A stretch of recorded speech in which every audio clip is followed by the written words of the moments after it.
When I was overseas on a critical business trip, my own parents forged my signature and sold my house just to fund my brother's luxury European getaway. When I got back and found out what they had done, my dad just smirked at me from his leather recliner. "Your house paid for their fun," he told me, blowing cigar smoke into the air. "Consider it your duty to the family, since you are swimming in cash anyway." I did not scream. I did not cry. I just smiled back at him. My dad's smug expression faltered, and he shouted, asking why I was so calm. I replied, "Because the house you just sold was a toxic environmental hazard, and you just signed your own names to a $2 million federal penalty." My name is Nia. I am 32 years old, and I am the founder of a financial technology firm in Atlanta, Georgia. If you have ever been drained dry by a family who treats you like an ATM while worshiping a golden child, drop a comment below, letting me know what state you are watching from. Hit the like button and subscribe, because the way I sent my toxic family straight into absolute bankruptcy and a federal fraud investigation is a masterclass in karma. How does a respectable middle-class family go so far as to commit real estate fraud against their own daughter? To understand that, you have to understand the toxic hierarchy of my family. Growing up in our immaculate brick home in Atlanta, everything was about keeping up appearances. My father, Marcus Sr., was a former insurance manager who cared more about his country club status than his actual bank account. My mother, Vivian, was a master of psychological manipulation who spent her days at the spa and her evenings making sure everyone knew how perfect her family supposedly was. But the true center of their universe was my older brother, Trey. At 35 years old, Trey was the undisputed golden child. He was handsome, charismatic, and completely allergic to hard work. While I was busy securing academic scholarships and building a career from scratch, Trey was bouncing from one failed startup to another, always funded by the bank of mom and dad. His failures were swept under the rug and rebranded as temporary setbacks. My successes, on the other hand, were either ignored or treated as a convenient financial safety net for the family to tap into whenever they needed cash. Things reached a breaking point when Trey married Chelsea. Chelsea was a 33-year-old aspiring social media influencer who cared about designer bags and viral moments more than she cared about reality. She loved to look down on my practical lifestyle, constantly making passive-aggressive comments about my clothes or my intense focus on work. Yet she had no problem demanding to borrow my luxury car for her photo shoots, or hinting heavily that I should pay for their expensive dinners. They were drowning in credit card debt and auto loans, but Chelsea had to maintain her online illusion of wealth to impress strangers on the internet. I had moved out the second I turned 18 and paid my own way through life. I built my data analytics company through sheer grit, working grueling 80-hour weeks, while my brother and his wife went on weekend retreats funded by our parents. By the time I turned 30, I was running a multi-million-dollar enterprise. I kept the extent of my wealth quiet because I knew exactly what my family would do if they found out. To them, I was not a daughter. I was a resource to be exploited whenever Trey needed a bailout. The final string snapped just before I was scheduled to leave for a critical 3-week business trip to London.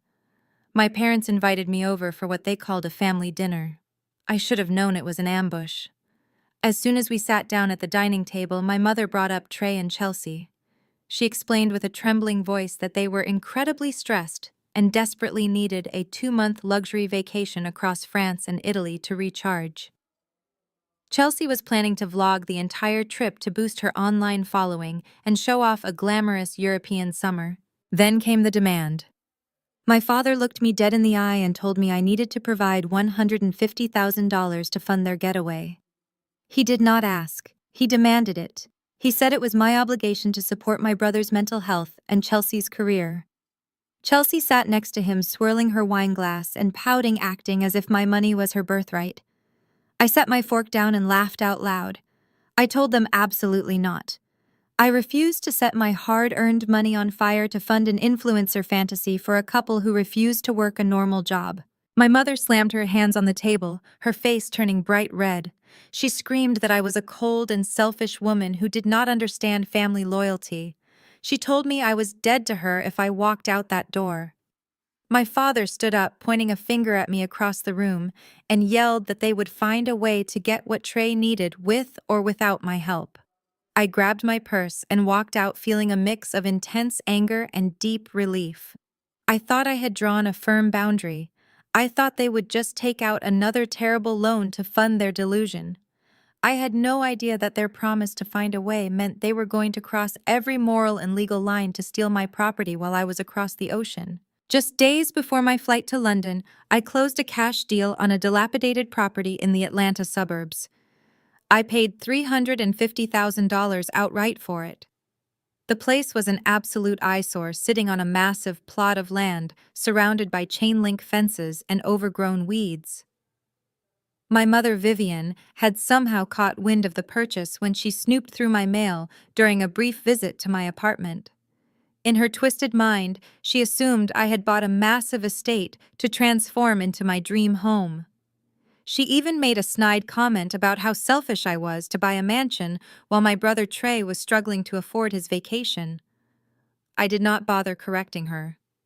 I simply packed my bags, secured my main apartment, and boarded my flight to the United Kingdom to finalize a major corporate merger for my data analytics firm. I was supposed to be gone for exactly 3 weeks. That was all the time my parents needed to execute their scheme. My mother had a spare key to my primary apartment, supposedly for emergencies only. While I was thousands of miles away securing international contracts, she and my father, Marcus Sr., let themselves into my home and went straight for my home office. They picked the lock on my filing cabinet and dug through my private documents. What they found was a limited power of attorney I had signed 5 years ago.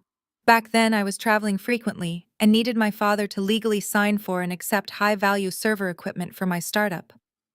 It was a narrow, specific document that had long expired in its practical use. But my father knew a shady notary who was willing to overlook legal technicalities for a cut of the profit.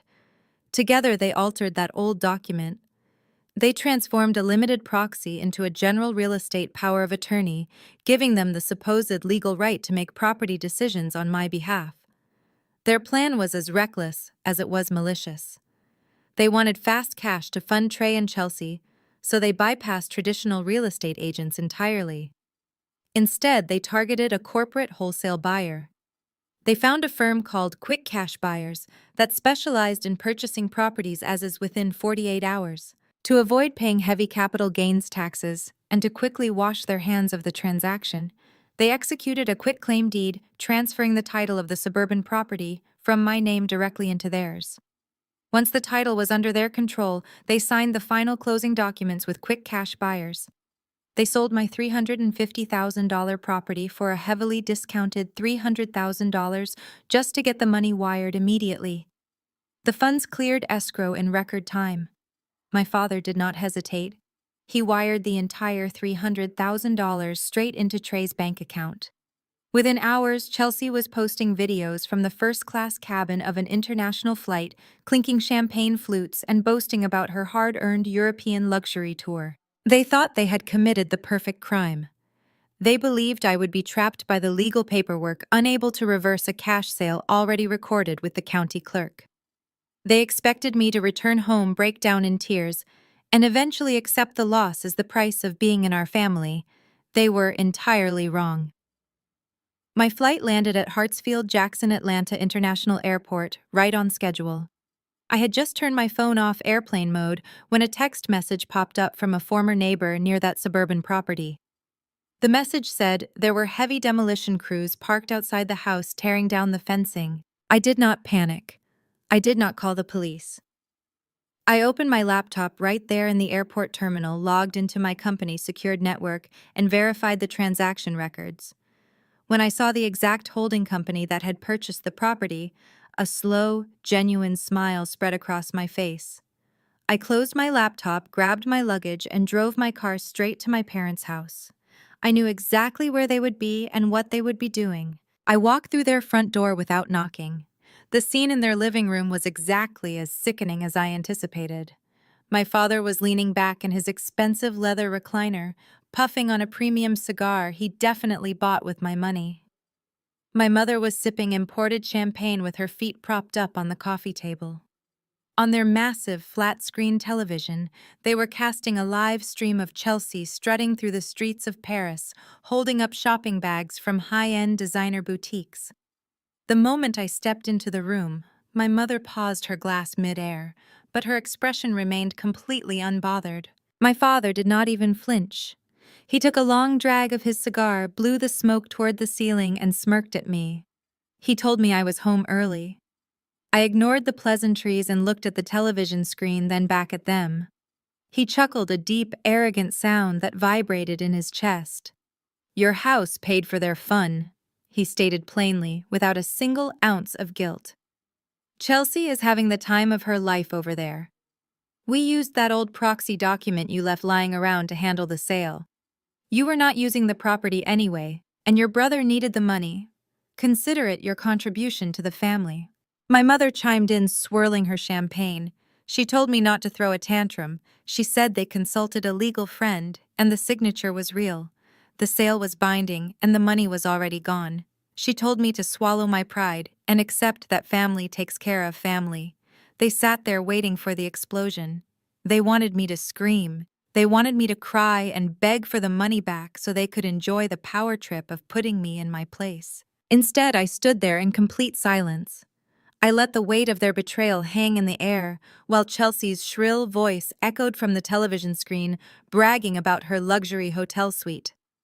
I reached into my designer handbag, pulled out a thick manila folder, and dropped it onto the glass coffee table with a sharp thud. I looked at my father and I smiled.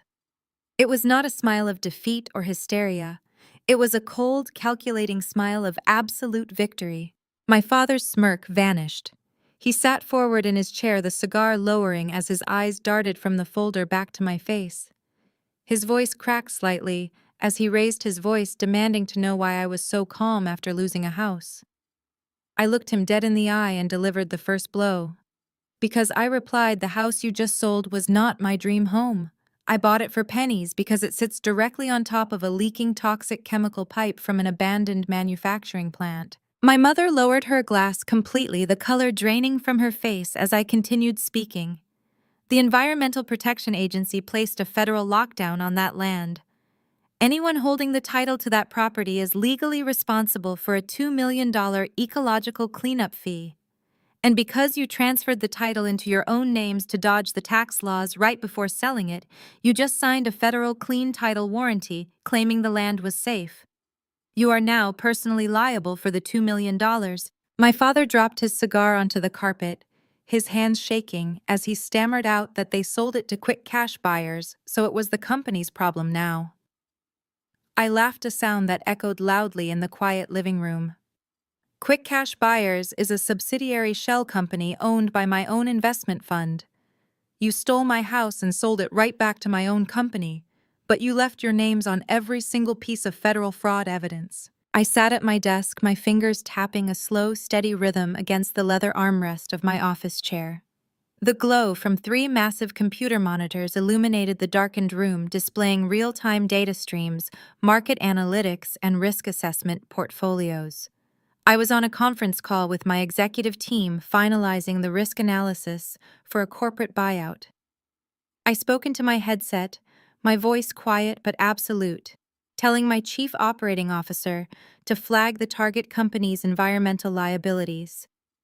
In my line of work, you do not leave anything to chance. You trace the money, you audit the physical assets, and you calculate every single federal liability before signing your name to a contract. I did not build my financial technology empire by playing nice. I built it from the ground up, starting when I was 18 years old. My firm specializes in identifying toxic financial risks and shielding institutional investors from catastrophic losses. We handle contracts worth tens of millions of dollars, assessing data that most people cannot even comprehend. While my family assumed I was just some low-level accountant shuffling papers in a cubicle, I was actually commanding boardrooms and running a highly sophisticated data analytics enterprise. I never bothered to correct their assumptions because keeping them in the dark was the only way to protect my peace. Right as my chief operating officer confirmed the final details of our multi-million-dollar acquisition, my personal cell phone began to vibrate violently across my glass desk. The screen lit up, flashing a picture of my brother Trey and his wife Chelsea. I muted my headset and watched the phone buzz. It was the fifth time they had called me before noon. I already knew exactly what they wanted because they had been harassing me about it all week. I finished my corporate call, pulled off my headset, and finally swiped to answer the phone. Before I could even say hello, Chelsea's shrill voice came blasting through the speaker. She did not ask how I was doing. She did not ask if I was busy working. She launched straight into a frantic, high-pitched demand. She told me she absolutely needed to borrow my customized matte black Range Rover for the entire weekend. She had just purchased a ridiculously expensive designer handbag on what I could only assume was a maxed-out credit card, and she needed my luxury SUV as a prop. Chelsea explained that she was filming a highly anticipated unboxing video for her social media followers. She called herself a lifestyle influencer, but her entire aesthetic was built on borrowed wealth and fabricated success. She needed my car to park in the background of her video so she could pretend she was living a life of effortless luxury. She whined that her own car, a 10-year-old sedan with a dented bumper, would completely ruin the vibe of her content. I leaned back in my chair, looking at the intricate financial algorithms running on my screens. The contrast between my reality and their delusion was almost comical. I was authorizing massive corporate transactions based on hard data and mathematical certainty, while my sister-in-law was begging to borrow my car so she could lie to strangers on the internet. I kept my voice completely flat and told her no. I explained very clearly that my vehicle was not a prop for her fake internet life. The silence on the other end of the line was brief before Trey snatched the phone from his wife. My brother's voice was heavy with that familiar arrogant entitlement he had carried since childhood. He demanded to know why I was being so incredibly selfish. He told me that family is supposed to share their blessings, and that I had more than enough money to let them use my car for a few days. He accused me of being a bitter, jealous sister who could not stand to see Chelsea succeed in her influencing career. I let him rant. I listened to a 35-year-old man who was drowning in auto loan debt and personal loans lecture me about success. When he finally ran out of breath, I reminded him that true success is not filming videos in a car you do not own to impress people you do not know. I told him if Chelsea wanted a luxury SUV in her video, she could go to a dealership and apply for a lease just like everyone else. I knew perfectly well that their credit scores were completely ruined, and no bank in the country would approve them for a bicycle, let alone a high-end vehicle. Trey began shouting, calling me an arrogant snob who forgot where she came from. He threatened to call our mother and tell her how poorly I was treating them. I simply smiled to myself and hung up the phone, ending the call mid-sentence. It was a flawless representation of our entire family dynamic. While I spent my days analyzing federal liabilities and securing my financial future, they spent their days chasing empty validation and demanding access to the fruits of my labor. They thought my refusal to lend them a car was the ultimate insult. They truly believed I was just being stingy. But their relentless obsession with my money and my lifestyle was exactly what blinded them to the reality of who I actually was and what I was truly capable of orchestrating. Just a few days after that pathetic phone call about my car, my mother reached out. She sent a sickly sweet text message inviting me over for a family dinner. She claimed she wanted all of us to sit down together and clear the air. She said family was too important to let silly arguments over vehicles get in the way. I knew better. My mother never apologized, and she certainly never played peacemaker unless she wanted something expensive. But I decided to go. I wanted to see exactly what kind of delusion they were brewing. When I arrived at my parents' house, the atmosphere was unnaturally festive. My father, Marcus Sr., was pouring expensive scotch. My mother, Vivian, had actually cooked a full meal instead of ordering takeout. Sitting at the dining table with matching expressions of sheer arrogance were Trey and Chelsea. Chelsea was already holding up her phone recording snippets of the dinner for her followers, pretending we were a perfect happy family. I took my seat, keeping my posture relaxed but my guard completely up. It did not take long for the true agenda to reveal itself. Right as the main course was served, Chelsea loudly announced that she and Trey were embarking on the ultimate European influencer tour. They were planning a 2-month luxury expedition across France and Italy. She rattled off their itinerary with absolute entitlement. A week in a 5-star hotel in Paris, followed by private villas in Rome, and yacht rentals along the Amalfi coast. She claimed this trip was going to skyrocket her social media engagement and secure her status as a top-tier lifestyle creator. Trey sat beside her, nodding along and talking about how much he desperately needed this vacation to decompress from the stress of his recent business ventures. I stared at him blankly, knowing his last business venture was a failed dropshipping store that lasted exactly 3 weeks. Then the room went quiet, and all 4 of them looked at me. The performance was over, and it was time for the shakedown. My father cleared his throat and adopted his most authoritative tone. He told me that family members lift each other up. He said Trey was on the verge of a massive breakthrough, but he needed the right optics to secure investors. According to my father, this European tour was not a vacation. It was a strategic business investment. And because I was doing so well, it was my duty as a sister to sponsor their journey. I took a slow sip of my water, placed the glass down, and asked them exactly how much this so-called sponsorship would cost. Chelsea smiled a wide, greedy smile and slid a printed itinerary across the table. At the bottom of the page was a carefully calculated total: $150,000. They were asking me to hand over $150,000 in cash so my unemployed brother and his delusional wife could eat croissants in Paris and rent yachts in Italy. I did not yell. I did not act shocked. I looked at the paper, then looked directly at my father and gave a single sharp laugh. I told them absolutely not. I told them they were completely out of their minds if they thought I would fund a 2-month European vacation while they were drowning in 6-figure credit card debt. The illusion of the happy family shattered instantly. Chelsea snatched the itinerary off the table, her face turning bright red as she muttered that I was just a bitter, jealous woman who wanted to see them fail. Trey slammed his fist onto the dining table, knocking over a wineglass. He yelled that I had millions sitting in the bank and that keeping it to myself was a betrayal to our bloodline. He demanded that I write the check, claiming he would pay me back when his brand took off. My mother, Vivian, immediately jumped to his defense. She stood up from her chair, pointing a manicured finger at me. She tried to use her ultimate weapon, parental guilt. She said she carried me for 9 months, sacrificed her youth to raise me, and this was how I repaid her. She demanded that I transfer the funds by the end of the week. She said $150,000 was nothing to me, but it meant the world to her son. I stood up from the table, slowly smoothing out my skirt. I looked at the 4 of them, trapped in their shared hallucination of wealth and entitlement. I told my mother that my money belonged to me.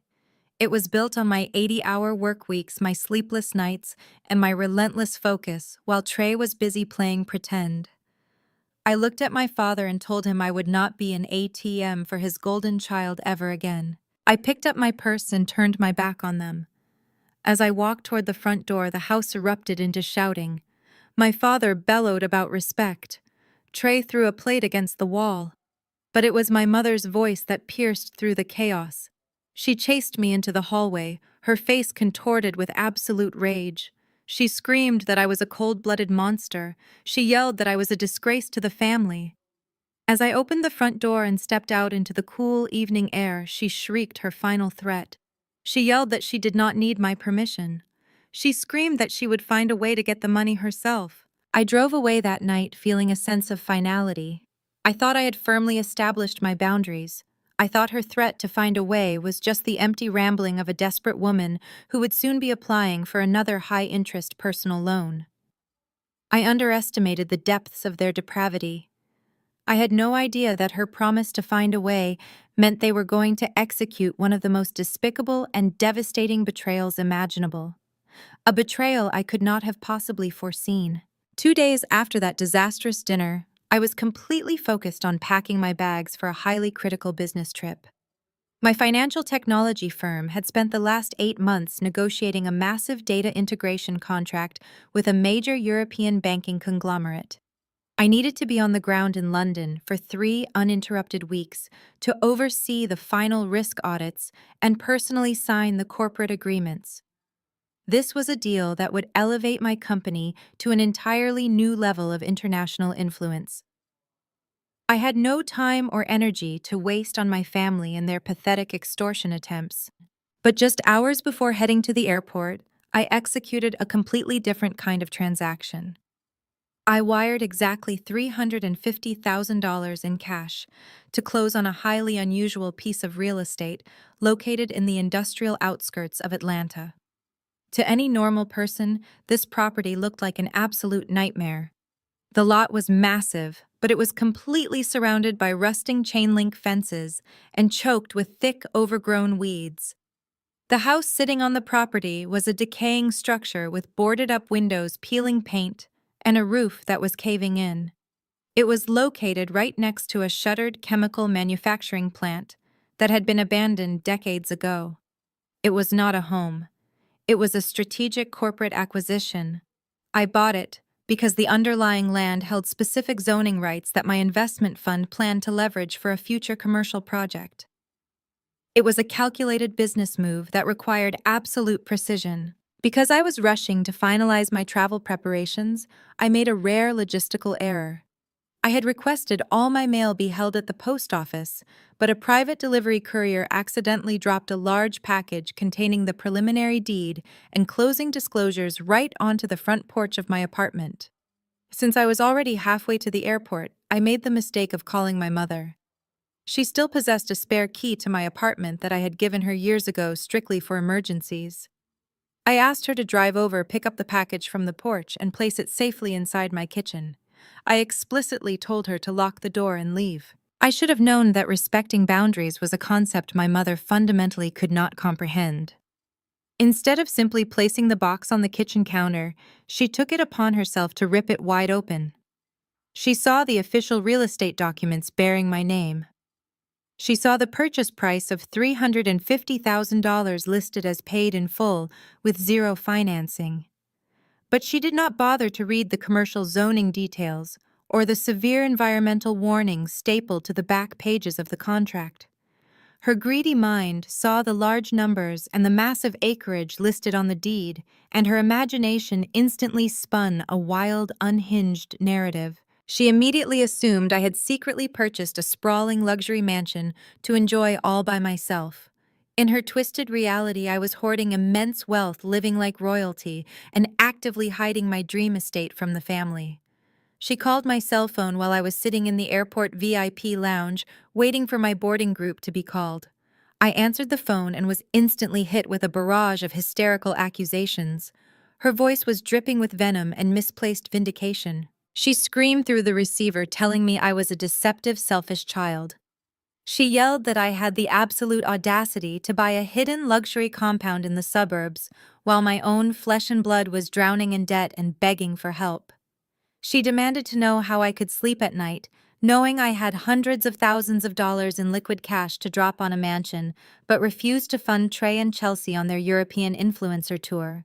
She called me a greedy monster who forgot where she came from. She proudly declared that she had taken photos of my real estate documents and sent them to a group chat with my father and my brother as proof of my ultimate betrayal. She told me they were all looking at the paperwork right now, disgusted by my hidden wealth. My father had apparently chimed into their conversation, calling me a traitor to the family name.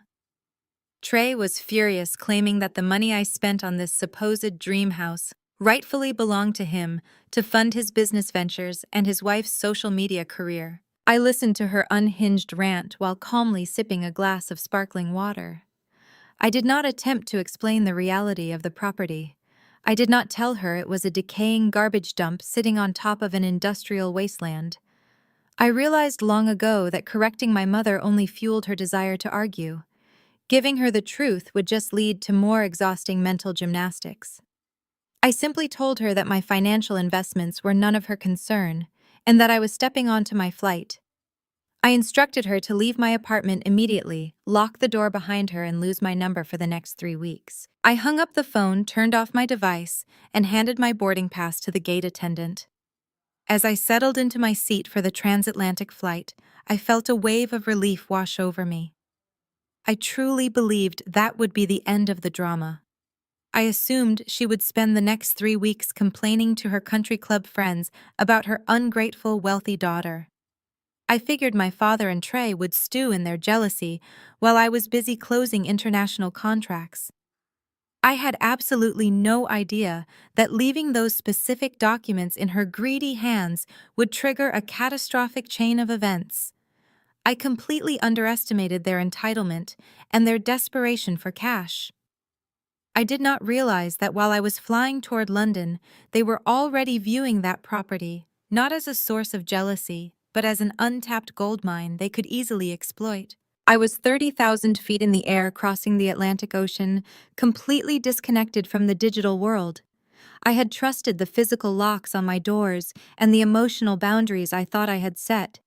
I was foolish to underestimate the sheer velocity of their greed. My mother did not leave my apartment after our phone call. Instead, she called my father.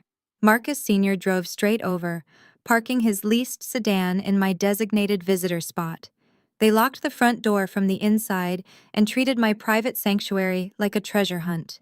They were absolutely convinced that if I had the liquid cash to buy a secret estate outright, I must have millions more hidden away in the walls. They started in my home office. They pulled books off the shelves, flipped through my filing cabinets, and tore through my desk drawers. They were desperately searching for bank statements, stock portfolios, or blank checks. They wanted anything they could use to siphon funds for Trey and Chelsea's European vacation. When the office yielded nothing, they moved to my bedroom. They ransacked my personal space, showing zero regard for my privacy or my dignity. Hidden at the bottom of my closet beneath a stack of heavy winter coats was a biometric mini-safe. I used it to store passports, birth certificates, and outdated legal documents that I had not yet gotten around to shredding. When my mother discovered the heavy steel box, she immediately called my father into the room. In their twisted minds, that safe held the key to the family's financial salvation. My father, desperate and determined, did not care about breaking boundaries or breaking the law. He walked into my utility closet, grabbed a heavy steel crowbar, and went to work on the hinges. He treated my property like a thief in the night. It took him nearly an hour of sweating, prying, and violently hammering at the metal, destroying the locking mechanism entirely before the heavy door finally gave way. They ripped out stacks of old paperwork, tossing aside my personal documents until my father found a thick, cream-colored envelope. He pulled out a single notarized piece of paper, and his eyes lit up with malicious intent. It was a power of attorney. 5 years ago, during the chaotic early days of launching my financial technology company, I was constantly traveling across the country, pitching to investors. I desperately needed someone to legally sign for and accept highly sensitive, expensive server equipment that was being delivered to a secure warehouse in Atlanta. In a rare moment of naive trust, I had granted my father a limited proxy. It was a strictly bound document intended only for receiving commercial freight and signing delivery manifests. I had completely forgotten it even existed. It had been sitting in that dark safe gathering dust, long expired in its practical relevance, but critically lacking an explicit expiration date on the page. My father stared at my signature and the official state notary seal. In his mind, he was not looking at an outdated shipping proxy. He was looking at a blank check. He showed it to my mother, and the two of them hatched a plan so brazen it bordered on pure sociopathy. They stood in the middle of my trashed bedroom, surrounded by my violated privacy, and rationalized their impending crime. My mother convinced herself that she had a maternal right to my assets, as payback for my defiance. My father saw it as reclaiming the respect and financial control he felt he was owed as the patriarch of the family. They realized that with this single piece of paper, they could pose as my legal representatives. They could bypass my physical presence entirely. They believed they could use this document to intercept the closing paperwork of my newly acquired real estate list, the property on the market, and liquidate the asset before I ever returned from London. They were entirely convinced they had just found the ultimate legal loophole to rob me blind. They packed up the document, left my destroyed safe on the closet floor, and walked out of my apartment, ready to fund their golden child's fantasy life with my hard-earned money. If you could look into my eyes right now, you would not see a single ounce of sorrow or betrayal. You would only see the cold and absolute certainty of a woman watching her enemies willingly dig their own graves. My father did not just take that stolen piece of paper and hope for the best. He knew exactly what he was doing, and he knew exactly who to call to make his felony look legitimate. Marcus Sr. had an old contact from his days in the insurance business. The guy was a disgraced former broker, operating out of a dingy strip mall office on the wrong side of Atlanta, who somehow still held a valid state notary commission. My parents drove straight from my violated apartment to that smoke-filled strip mall office. For a few $1,000s in cash drawn from a credit card they could barely afford to pay off, this shady notary was perfectly willing to turn a blind eye to the law. The original document I signed 5 years ago was incredibly brief and specific. It authorized my father to receive commercial freight deliveries on behalf of my startup. But with a few precise keystrokes, a heavy application of correction fluid, and a freshly printed addendum, that piece of paper was maliciously resurrected. They completely altered the legal scope of the document. They transformed a limited shipping proxy into a massive general durable power of attorney, specifically tailored for unrestricted real estate transactions. The corrupt notary stamped his official seal on the forged addendum, signed his name with a flourish, and entered the fraudulent legal instrument into his official ledger. In a matter of minutes, my parents had successfully manufactured a weapon that gave them unchecked authoritarian control over my physical assets. My mother, Vivian, actually stood in that dingy office and congratulated herself, convinced that she was simply taking back what she was owed for raising me. But holding a forged legal document was not enough for their grand scheme. They were entirely focused on the mechanics of the payout and terrified of getting caught before the money reached my brother. They knew that if they simply used the power of attorney to sell the property on my behalf, the title company and the closing attorneys would legally be required to wire the final funds directly into a bank account bearing my name. My father was far too greedy and far too impatient to risk dealing with my security protocols. He knew I monitored my accounts relentlessly. He wanted the money flowing directly to him and my mother so they could instantly reroute the cash to Trey and Chelsea without any banking hurdles or frozen transfers. To bypass these standard financial safeguards, my parents decided to execute a bold and completely illegal title transfer. They took their newly forged power of attorney and marched straight into the county clerk recording office in downtown Atlanta. Acting as my legal representatives, they filed a quitclaim deed on the $350,000 suburban property I had purchased just days prior. They sat right there at a government desk, looked a county clerk in the eye, and legally transferred the title of the house completely out of my name and directly into their own names. In their twisted reality, they believed they were absolute masterminds. They thought this intermediate transfer was a brilliant tax loophole and a foolproof strategy to intercept the incoming cash.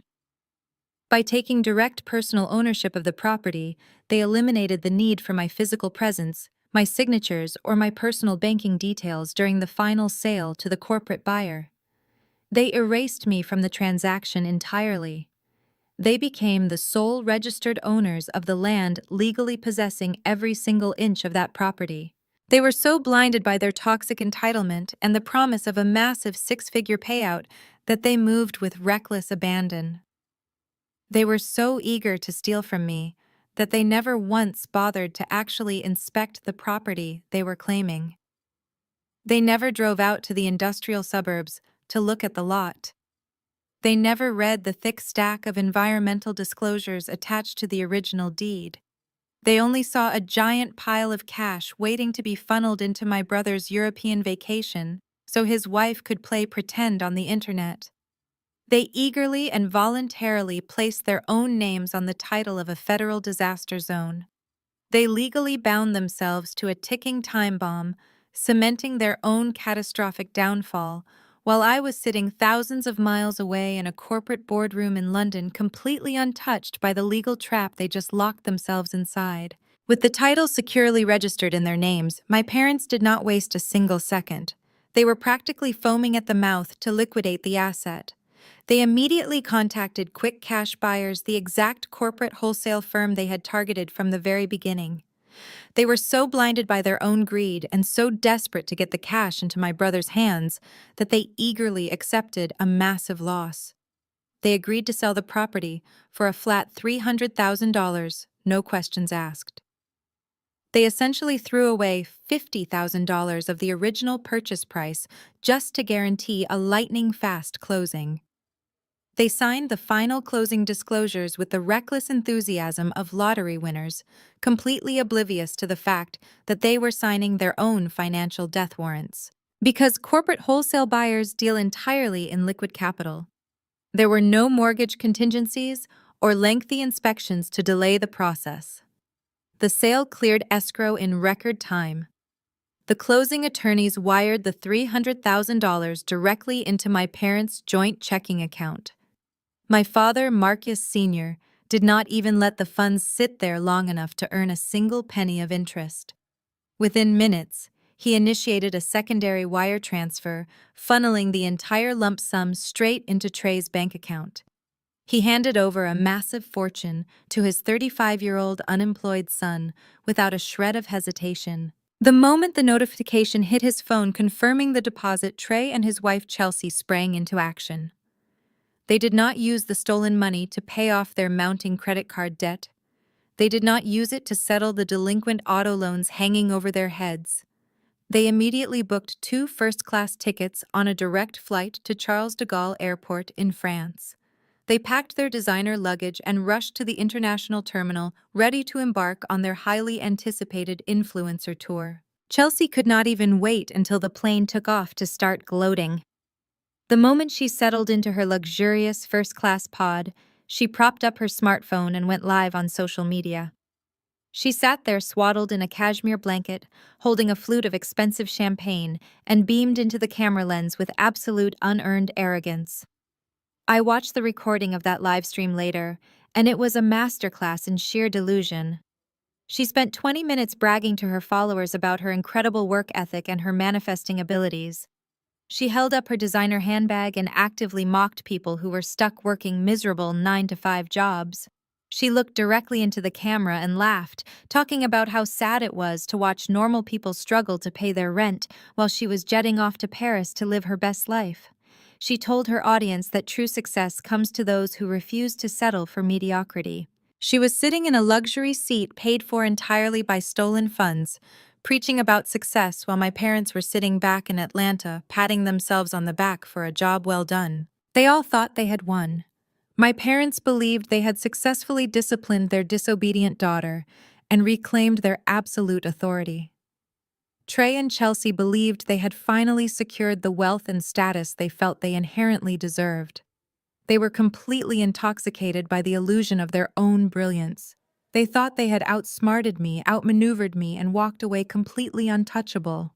They spent their entire transatlantic flight sleeping in lie-flat beds, completely unaware of the massive legal and financial avalanche that was already gathering speed behind them. They thought they had pulled off the perfect heist. But a heist is only successful if you actually get away with the prize. Trey and Chelsea landed safely in Paris. They stepped off that plane, feeling like absolute royalty, ready to conquer Europe on my dime. But the universe has a brilliant sense of timing.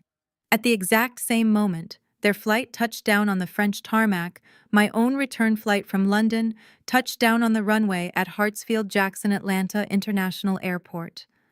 I turned off airplane mode on my phone and let the notifications flood in. The trap was fully set. The fraudulent paperwork was officially recorded with the county. The stolen money had crossed international borders, triggering a whole new set of federal banking alarms. They had handed me every single piece of evidence I needed tied up with a neat little bow. My business in London was finished, but the real game back home had just officially begun. The hum of the baggage claim was a dull roar of returning travelers and rolling suitcases, but my entire focus was locked on the glowing screen of my smartphone. My device vibrated continuously as the network rapidly caught up with 3 weeks of missed local notifications. Amidst the flood of mundane corporate emails and automated banking alerts, one specific text message immediately demanded my attention. It was from a local zoning inspector I had placed on a retainer to monitor the perimeter of that newly acquired industrial property. His message was brief, urgent, and highly specific. He informed me that heavy demolition crews and massive yellow excavators were currently parked outside the chain-link fence of the property. Unauthorized contractors were actively tearing down the barriers and preparing to gut the decaying house. Any normal person would have dropped their luggage right there on the polished airport floor and instantly dialed emergency services. A standard property owner would have been hysterical, screaming into the phone to report a massive coordinated trespassing and the illegal destruction of private real estate. But I am not a standard property owner, and I certainly do not panic over incoming data. Instead of calling the police, I calmly walked over to a quiet coffee kiosk near the terminal exit, sat down at a small table, and opened my encrypted laptop. I logged directly into my firm's proprietary risk assessment software. I completely bypassed the slow public county clerk websites and accessed the direct data streams my company uses to monitor aggressive corporate land acquisitions. I typed in the specific parcel identification number for the suburban property and hit enter. I watched the screen intensely as the newly registered public records populated the dashboard. There it was, presented in absolute, undeniable black and white. I saw the digital scan of a freshly recorded quitclaim deed, completely transferring the property title out of my name and directly into the names of Marcus Sr. and Vivian. Directly beneath that was a second filing. It was a warranty deed rapidly transferring ownership from my parents directly to quick cash buyers. I pulled up the corresponding financial data logs and traced the wire routing numbers. I saw the exact flat $300,000 transaction recorded and cleared. I sat back in my chair and stared at the glowing monitor. The reflection of the harsh terminal lighting caught my eyes, highlighting a terrifyingly quiet stillness in my expression. A slow, chilling smirk crept across my face. It was the kind of smile that holds zero warmth and absolute dangerous certainty. My parents actually thought they had outmaneuvered me. They truly believed they had successfully stolen a prime asset, liquidated it for fast cash, and fenced it off to an anonymous corporate buyer while I was safely out of the country. They thought they were untouchable. What they did not know, what they failed to research in their blind, desperate greed, was the corporate structure of their chosen buyer. Quick Cash Buyers was not a random anonymous firm. It was a subsidiary holding company completely owned, operated, and funded by my own primary investment portfolio. They had literally stolen my property, sold it right back to my own company at a $50,000 discount, and voluntarily transferred the entire chain of federal environmental liability directly onto their own shoulders. They had engineered their own total financial destruction and proudly signed their names to the evidence. I closed my laptop with a sharp, definitive snap. The trap had not just been sprung. The perpetrators had eagerly walked inside and locked the door behind them. I grabbed the handle of my suitcase and walked out to the airport parking garage with the measured, confident stride of an executioner. I slid into the driver's seat of my car, started the engine, and merged smoothly onto the interstate. I did not drive to my apartment to unpack my bags or assess the damage to my safe. I did not drive to my corporate office to debrief my executive team. I navigated the Atlanta traffic with total, absolute focus, driving straight toward the affluent, meticulously manicured suburb where my parents lived.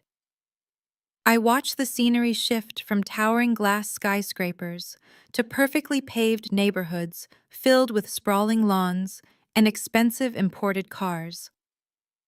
It was a neighborhood built entirely on the illusion of stability and wealth. I gripped the steering wheel, feeling the leather under my palms, anticipating the exact moment I would step into their house. I wanted to catch them right at the absolute peak of their arrogance. I wanted to look them directly in the eyes while they were still completely intoxicated by their own delusion before I tore their entire world down to the studs. I pulled into the pristine circular driveway of my parents' suburban estate. The tires of my car crunched softly against the decorative gravel, stopping just inches behind my father's leased sedan. I turned off the ignition and sat in the quiet cabin for a fraction of a second. I took one slow, deep breath, drawing the cool air into my lungs. This was it. The tracking shot of my life was about to pan directly into the lion's den. I stepped out of the car, and the heavy thud of my designer heels striking the concrete echoed like a metronome counting down the final seconds of their false reality. I walked up the perfectly manicured brick pathway leading to the grand double doors of their house. I did not bother to ring the doorbell. I did not knock. I reached into my purse, pulled out the heavy brass key I had kept on my keyring since college, and slid it quietly into the deadbolt. The massive oak door swung open with a smooth, silent glide. The immediate sensory assault hit me before I even fully crossed the threshold. The thick, acrid smell of a premium imported cigar hung heavily in the air, mixing with the sweet, fermented scent of expensive champagne. But the loudest thing in the house was not the clinking of glasses. It was the shrill, overexcited pitch of my sister-in-law's voice blasting at maximum volume through the living room's surround sound system. I stepped onto the polished hardwood floor, my footsteps completely masked by the noise echoing from the speakers. I walked down the main hallway, maintaining a slow, deliberate pace. As I rounded the corner and stepped under the arched entryway of the main living room, the sheer audacity of the scene laid out before me almost took my breath away. It was a masterclass in unearned arrogance. My father, Marcus Sr., was sprawled out in his massive leather recliner positioned right in the center of the room. He wore a crisp linen shirt unbuttoned at the collar, looking like a man who had just conquered the world. He took a long, luxurious drag from a thick cigar, his chest expanding with pride before he blew a dense cloud of gray smoke toward the vaulted ceiling. Directly across from him, lounging on the custom velvet sofa, was my mother Vivian. She was draped in a silk robe, her feet resting comfortably on the glass coffee table.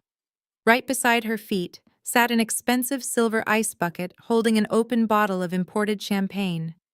In her right hand, she gently swirled a crystal flute filled to the brim with the sparkling liquid. She was smiling a wide, toothy grin of absolute satisfaction, watching the massive 75-inch flat-screen television mounted above the fireplace. I stood perfectly still in the shadows of the entryway and turned my gaze to the television screen. They were casting a live stream directly from Chelsea's social media account. The high-definition pixels illuminated the dimly lit room with the bright, sunny streets of Paris. Chelsea was holding the camera high above her head, strutting down the Avenue des Champs-Élysées. She was wearing a brand-new designer trench coat, swinging a stack of glossy shopping bags from top-tier luxury brands. She was practically vibrating with manic energy, talking directly to her thousands of followers. She boasted about the crisp Parisian air and bragged about the five-star boutique hotel they had just checked into. In the background of the video, my brother Trey was leaning against a stone balustrade holding a fresh espresso. He was wearing a brand-new luxury watch that caught the sunlight, and he looked like a man without a single care or debt in the entire world.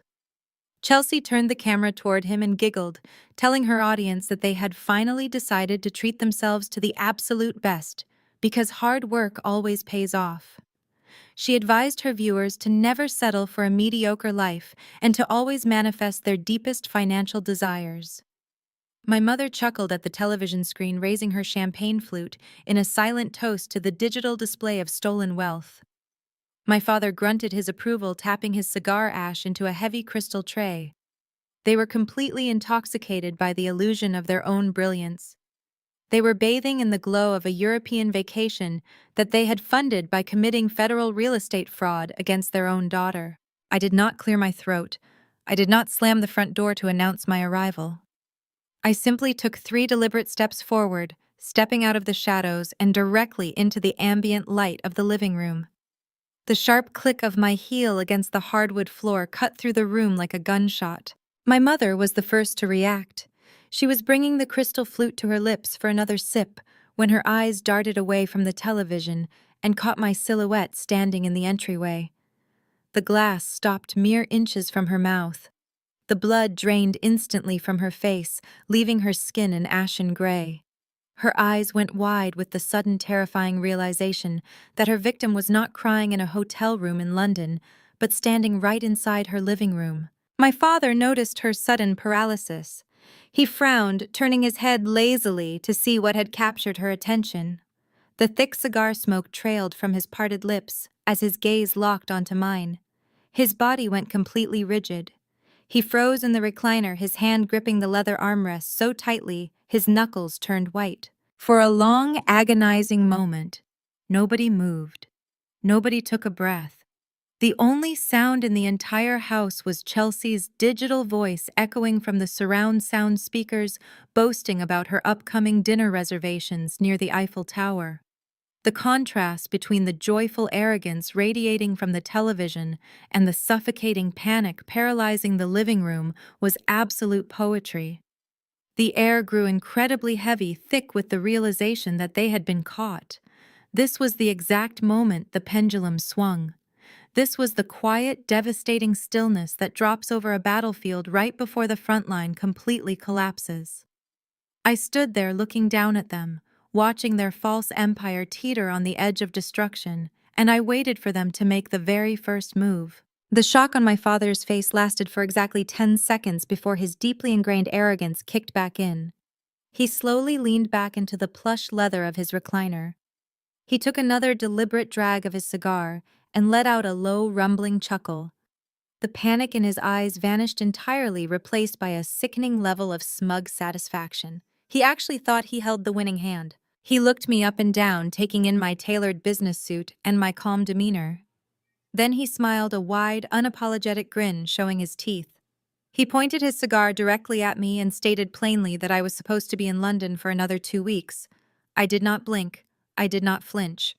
I kept my voice completely level and replied that my business concluded early. I asked him if he was enjoying the show playing on his television. My father barked out a laugh. He puffed out his chest, leaning forward with the absolute confidence of a man who believes he has just pulled off the heist of the century. He told me he sold my house. He did not sugarcoat it or try to deny it. He looked me right in the eye and confessed to the entire scheme with overwhelming pride. He said I had a lot of nerve buying a secret mansion while my own flesh and blood were struggling. So he took matters into his own hands. He thanked me sarcastically for funding his son's luxury European getaway. He gestured grandly toward the television screen where Chelsea was still rambling about designer shoes.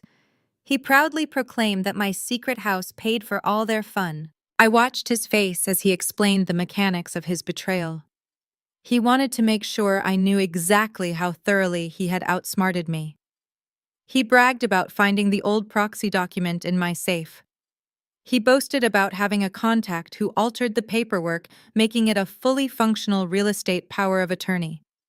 He told me not to even bother calling my high-priced corporate lawyers because he had already consulted with his own legal connections. He declared that the signature on the original document was mine, meaning the sale was legally binding and completely irreversible. He said the deed was done, the cash was cleared, and the money was already flowing through the Parisian economy. He warned me that suing him would just be a massive waste of my time and resources because no judge would overturn a cash sale with a verified signature. My mother, finding her courage after watching my father take the lead, slowly lowered her crystal champagne flute onto the glass coffee table. She sat up straight, adjusting her silk robe, and adopted that familiar condescending tone she had used to belittle me my entire life. She looked at me with absolute contempt and told me that this was the price I had to pay for my overwhelming selfishness. She said I had hoarded my wealth and turned my back on the people who raised me. She claimed that taking my property was not theft, but simply collecting a long overdue family tax. According to her twisted logic, they were completely justified in stripping away my assets to ensure Trey received the lifestyle he deserved. She told me I should learn a valuable lesson from this experience. She actually had the audacity to suggest that losing my property would teach me how to share and be a better sister. She instructed me to sit down, stop glaring at them, and accept the reality of the situation like a mature adult. She promised that if I stopped acting so ungrateful, they might even bring me back a souvenir from France. They sat there side by side, presenting a united front of absolute moral bankruptcy. They were practically glowing with self-satisfaction. They had laid out every single detail of their crime. They freely admitted to breaking into my home, stealing my documents, committing forgery, and executing a fraudulent real estate transaction. They handed me a verbal confession wrapped in pure arrogance. They expected me to break down. They expected me to scream and cry and threaten to call the police. They wanted to watch me suffer the agonizing realization that I had been outmaneuvered by my own parents. I kept my posture perfectly straight. My gaze shifted slowly from my father's smug face to my mother's condescending glare. I let the silence stretch out, allowing their arrogant words to hang heavily in the air. The television continued to blast Chelsea's voice, but the living room felt entirely focused on the space between us. They were so busy congratulating themselves that they failed to notice the complete absence of fear in my eyes. I was not looking at family members anymore. I was looking at two people who had just gleefully handed me the exact rope I needed to hang them. I did not shed a single tear. I did not raise my voice or offer them the satisfaction of a predictable meltdown. For my entire life, they had thrived on explosive arguments and dramatic displays of dominance. They fed on chaos because chaos allowed them to manipulate the narrative and play the victims. They fully expected me to fall to my knees in that living room. They expected me to beg for the money back or threaten them with pointless lawsuits they arrogantly believed they could easily defeat. They wanted a spectacular show of my utter defeat. I gave them absolute bone-chilling silence instead. The ambient light in the living room seemed to shift and dim, casting long, harsh shadows across the polished hardwood floor. The triumphant atmosphere they had cultivated so carefully began to curdle under the heavy weight of my quiet composure. I just stood there, letting the seconds tick by with agonizing slowness. 1 breath, 2 breaths, 3. I let the silence stretch until it became physically uncomfortable. The only sound left in the house was the shrill voice of Chelsea still broadcasting from the television screen, talking about her expensive dinner plans in Paris. The contrast between her digital joy and the suffocating tension in the room was sharp and disorienting. My mother shifted nervously on the custom velvet sofa. The smug, victorious look on her face began to slip, entirely replaced by a flicker of genuine uncertainty. She gripped the stem of her crystal champagne flute so tightly, I genuinely thought the glass might shatter inside her fist. She darted a quick, anxious glance at my father, seeking some sort of reassurance from the patriarch, but he was too busy fighting his own rising tide of panic. Marcus Sr. tried desperately to maintain his rigid, dominant posture. He took another drag of his premium cigar, but the motion was jerky and incredibly forced. He blew the smoke out into the room, but it completely lacked the triumphant theatrical flair from just moments ago. He had fully expected to break me today. He expected to look down upon a devastated, broken girl. Instead, he was staring at an impenetrable stone wall. The longer I stood there doing absolutely nothing, the more the power dynamic in the room inverted entirely. The control was slipping right through his fingers, and he could feel it happening. I slowly unclasped the heavy gold hardware of my designer handbag. The sharp metallic click echoed loudly, cutting right through the lingering tension in the air. I reached inside the bag with slow, deliberate precision. I did not rush a single movement. I let them watch my hand disappear into the leather interior and emerge holding a thick, heavy manila folder. It was the exact same folder I had reviewed while sitting at the airport coffee kiosk. It held the unredacted, verified truth of their monumental stupidity. My father watched the folder as if it were a loaded weapon, his jaw clenched tight. The veins in his neck began to bulge prominently against his crisp linen collar. He leaned forward in his leather recliner, the material creaking loudly beneath his shifting weight. The facade of the untouchable mastermind was disintegrating in real time right in front of my eyes. He could not handle the deafening silence. He could not process the fact that his ultimate betrayal had completely failed to destroy my spirit. His composure finally snapped in half. He slammed his hand down hard on the armrest of his chair. He demanded to know what I was doing. His voice bounced off the vaulted ceilings, entirely stripped of its former arrogant authority. It was loud, defensive, and laced with raw, unfiltered fear. He shouted at me, demanding to know why I was not screaming and crying. He yelled, asking why I was standing there looking at them like a statue. He demanded to know why I was so terrifyingly calm after losing a house and hundreds of thousands of dollars. My mother flinched violently at the sudden volume of his shouting. She set her champagne down on the glass coffee table with a remarkably shaky hand. The liquid sloshed aggressively over the rim, pooling on the reflective glass surface. She stared at me, her eyes wide with a sudden, creeping dread. They were both finally beginning to realize that the game was not over. They had just played their opening move, and they were entirely unprepared for the sheer brutality of my counterattack. I did not break eye contact with my father. A slow, genuine smile stretched across my face. It was a smile completely devoid of warmth or forgiveness. It was the smile of a predator watching its prey step willingly into an inescapable steel trap. I raised my hand, holding the thick manila folder up high so they could both clearly see the crisp official warning labels printed in bold red ink across the tab. Then, with a sharp, effortless flick of my wrist, I tossed the folder directly onto the center of the glass coffee table, right next to my mother's spilled champagne. The heavy thud of the paper hitting the glass sounded exactly like a judge bringing down a final gavel. I kept my voice perfectly level.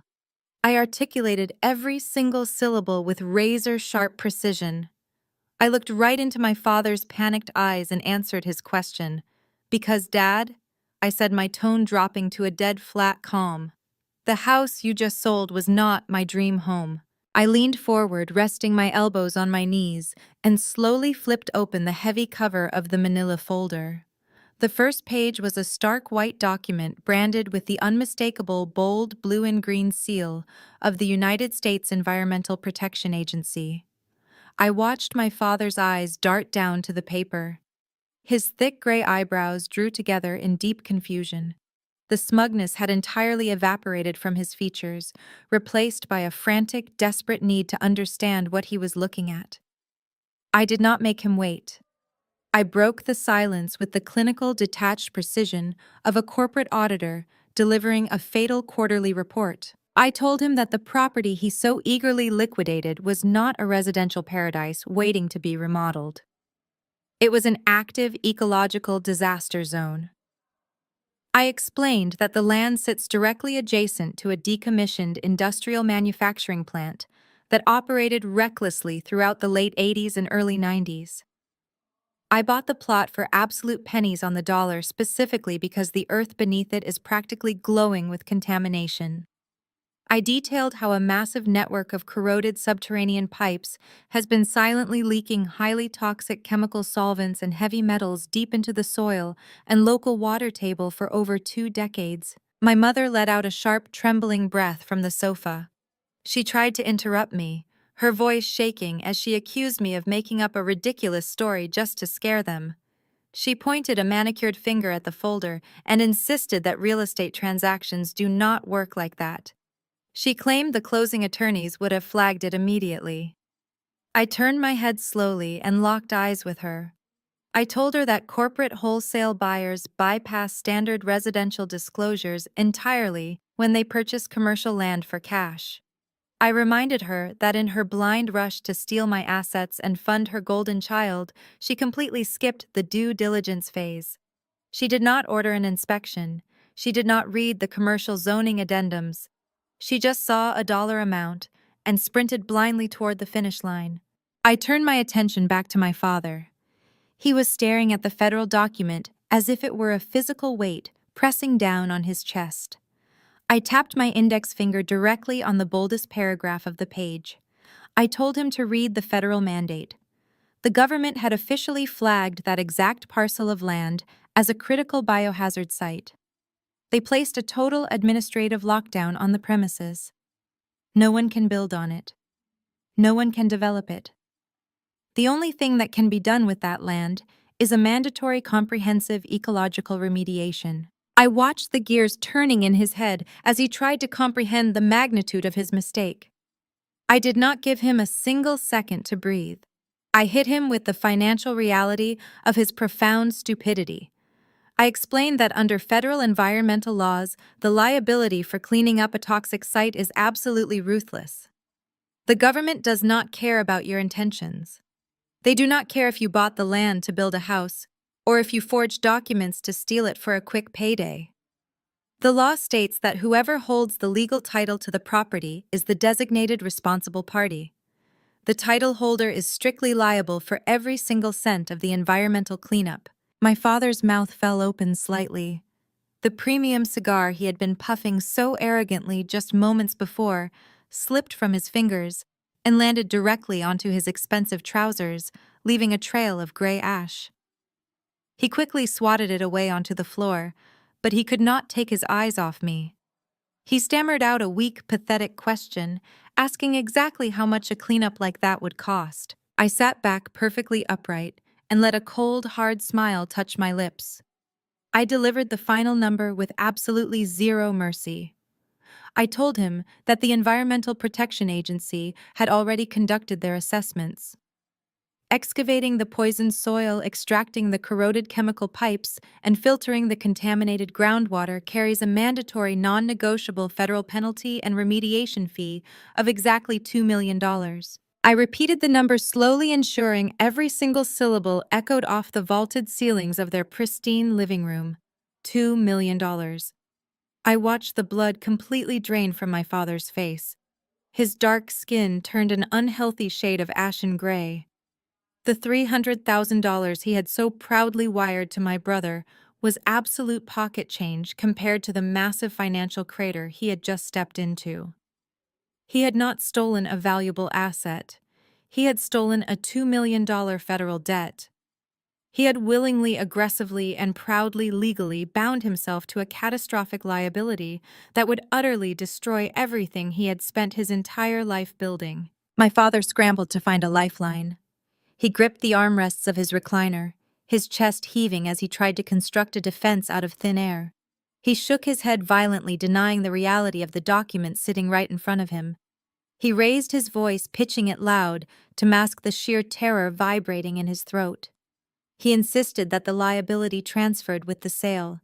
He pointed a shaking finger at the folder and shouted that they did not own the property anymore. He claimed that the second the wire transfer cleared, all environmental responsibilities legally shifted to the new buyers. He desperately tried to convince himself that quick cash buyers was holding the bag for the toxic waste while he walked away clean.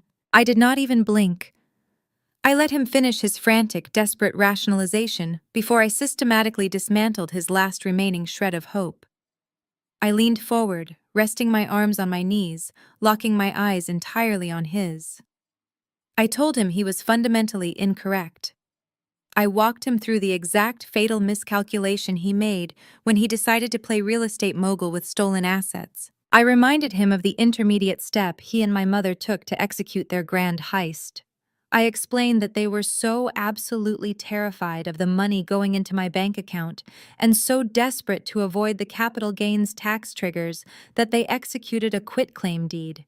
They used that forged power of attorney to pull the property out of my name and register it directly under their own personal Social Security numbers. They thought they were being absolute geniuses, creating a flawless legal bypass to intercept the incoming cash.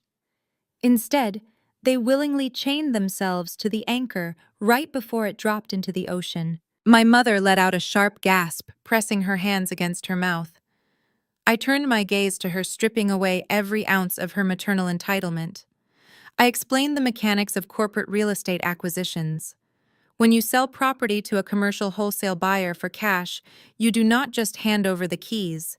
You sign a mountain of legally binding disclosures. And because my parents were acting as the sole registered owners of that toxic wasteland, they had to sign a very specific, very aggressive document known as a clean title and environmental warranty.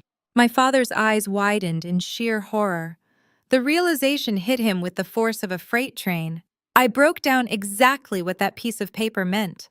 By signing that warranty, my parents swore under penalty of perjury that the property was completely free of all liens, encumbrances, and environmental hazards. They provided a personal legal guarantee to the buyer that the soil was clean and the land was safe. They lied on federal and state closing documents to secure a rapid payout. I kept my voice driving, hitting them with rapid-fire facts. I told them that when a buyer discovers severe ecological contamination on a newly purchased lot, the Environmental Protection Agency does not penalize the victim of a fraudulent sale. The liability automatically boomerangs right back to the fraudulent sellers. The federal government looks directly at the individuals who signed the clean title warranty. My father began to physically shake. The cigar ash on the carpet was completely forgotten. The grand illusion of his wealth and authority shattered into a million pieces. I did not give him a single second to recover. I told him that the EPA does not negotiate, and they certainly do not care about his country club reputation. The $2 million remediation fee was now his direct personal debt. I explained that the government would not just send a polite warning letter. They would place an immediate federal lien on every single asset he and my mother possessed. I gestured around their pristine, immaculate living room.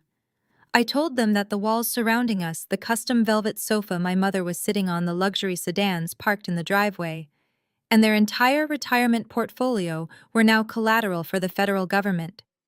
They had traded their entire life savings and their home for a $300,000 wire transfer that they instantly gave away to my brother. They bankrupted themselves in less than 48 hours, all because they wanted to steal from the one daughter who actually worked for a living. My mother began to hyperventilate. The reality of her impending homelessness crashed down on her. She reached out toward my father, grabbing his arm, her acrylic nails digging into his expensive linen shirt.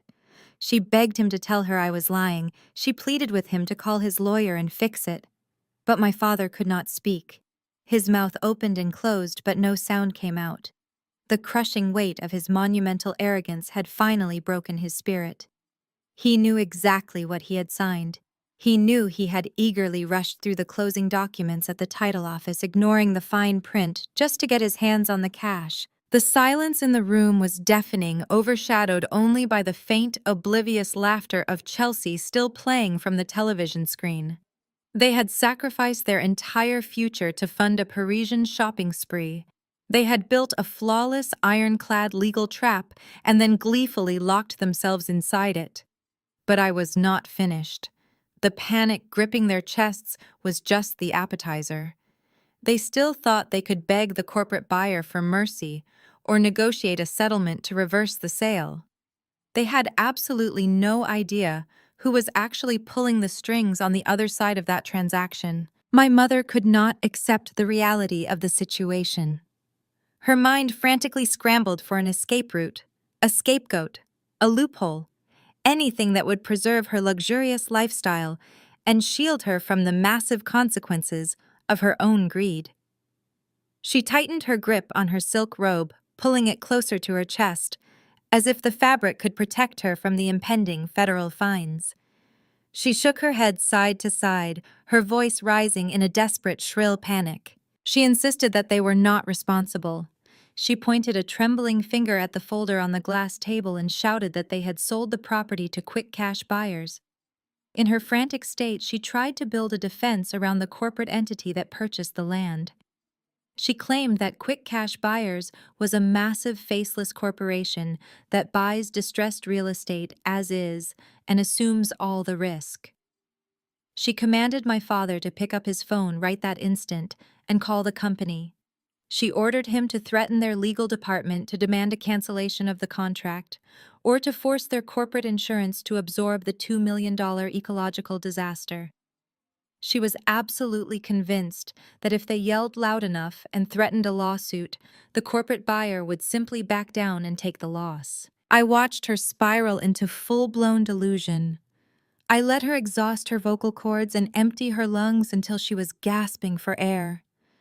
Then I let out a laugh. It was not a chuckle or a brief expression of amusement. It was a deep, resonant laugh that filled the entire living room, chilling the air and completely silencing my mother's frantic rambling. I stopped laughing abruptly. I leaned forward, resting my forearms on my knees, and stared directly into my mother's terrified eyes. I kept my voice incredibly low, forcing them to hang on to every single syllable. I told her she did not need to search for a customer service number. I told her she did not need to hire an attorney to send a threatening demand letter to the buyer. I watched the confusion wash over her face before I delivered the ultimate devastating truth. I told her that she was already looking directly at the sole majority shareholder. My father stopped breathing. His hands, which had been gripping the armrests of his recliner, went entirely slack. I did not break eye contact with my mother as I systematically dismantled her last remaining shred of hope. I explained the basic architecture of commercial wealth. I told them that people with actual money do not just leave millions of dollars sitting idle in a basic checking account. They build diversified portfolios. They create subsidiary holding companies. They establish investment funds to quietly and efficiently absorb distressed industrial assets for future commercial redevelopment. I articulated every word with razor-sharp precision. I revealed that Quick Cash Buyers was not a random wholesale firm they luckily found on the internet. It was a direct subsidiary completely owned, operated, and fully funded by my own primary investment portfolio. The color completely drained from my father's face. The sheer magnitude of his monumental stupidity finally crashed down on him, crushing whatever was left of his massive ego. He had thought he was a criminal mastermind. He believed he had executed a flawless heist against a naive daughter, but he was playing checkers while I owned the entire board. I laid out the exact sequence of their failure, ensuring they understood the poetic justice of their situation. I told them they had broken into my personal sanctuary to steal my private assets. They had paid a corrupt notary to forge my signature on a federal legal document.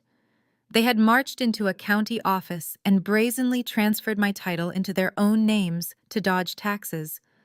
And then, in their blind, desperate rush to fund my brother's European vacation, they turned around and sold my own house right back to my own company. My mother let out a small, suffocated whimper. She raised her hands to her face, unable to process the absolute irony of their downfall. I did not stop.